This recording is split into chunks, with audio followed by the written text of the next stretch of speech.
साहित्य, संगीत, कला, क्रीडा, राजकारण अशा विविध क्षेत्रात वावरणाऱ्या नामवंत व्यक्तींच्या संदर्भात सर्वसामान्य रसिकाच्या मनामध्ये एक अखंड आणि प्रचंड असं कुतूहल असतं. ही माणसं आपापल्या क्षेत्रामध्ये एका विशिष्ट मुकामापर्यंत कशी येऊन पोहोचली, त्यासाठी त्यांना कशी धडपड करावी लागली, त्यांच्यावर कोणते संस्कार झाले आणि या क्षेत्रामध्ये कार्यरत राहण्यासाठी त्यांना आजही काय करावं लागतं आणि याच बरोबर आपल्यातलं माणूसपण जपण्यासाठी ही मंडळी काय करतात, असे अनेक प्रश्न आपल्या मनामध्ये उभे राहतात. त्याबद्दल एक उत्सुकता आपल्या मनामध्ये असते. आज अशी माणसे येती या सदरामध्ये आपण एका स्वरचंद्रिकेला भेटणार आहोत. एका भारावल्या क्षणी तिचं गोड गाणं ऐकून कवी कुलगुरू कुसुमाग्रज यांनी तिला स्वरचंद्रिका हे विशेषण दिलं आणि त्यानंतर ते तिचंच झालं. भावगीत गायनाच्या क्षेत्रामध्ये तिनं आपली स्वतःची सुमधुर अशी शैली विकसित केलेली आहे. तर संगीतकार म्हणूनही ती स्वतःचं कर्तृत्व सिद्ध करतेय.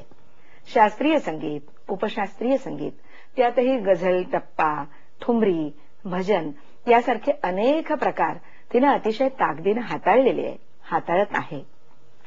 खरं सांगायचं रसिक हो, तर अनेक गीतांचे मंगलदीप आपल्या मनाच्या अंगणामध्ये उजळवणारी पद्मश्री पद्मजा फेणाणी जोगळेकर आणि पंडित हृदयनाथ मंगेशकर यांच्या संदर्भामध्ये ह्या तुझ्या गुरूंच्या संदर्भात बोलत होतो, तेव्हा या गुरुकडूनही तुला काय मिळालं, कसं मिळालं ते सांग ना.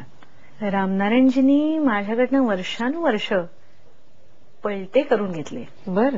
आणि ही फार मोठी माणसं आहेत. म्हणजे दीदींनी सुद्धा त्यांच्याकडनं अनेक गोष्टी घेतलेल्या आहेत. नाही, अगदी खरंय. आता तू दीदींचा उल्लेख केलास म्हणून मला म्हणजे मी खरं तर तुझ्या पुरस्कारांकडे आणि त्या एकंदरीतच थोड्या वलयांकित वाटचालीकडे येत होते.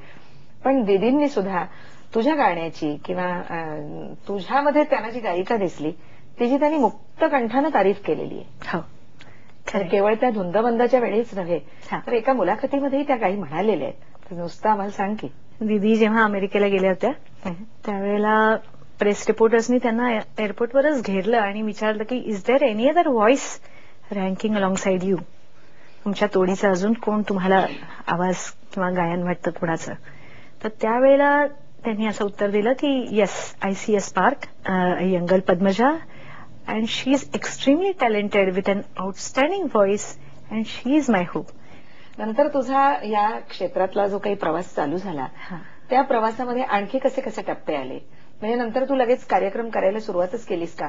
बाळासाहेबांबरोबर तर तू अनेक कार्यक्रम केलेले. भावसरगमचे कार्यक्रम तर मी संबंध भारतभर केले आणि त्यांचं एक वैशिष्ट्य असं मला वाटतं, आपली शिष्या असूनही शिष्येचा आदर करत त्यांनी माझ्याकडनं कार्यक्रमातनं गाऊन घेतली गाणी.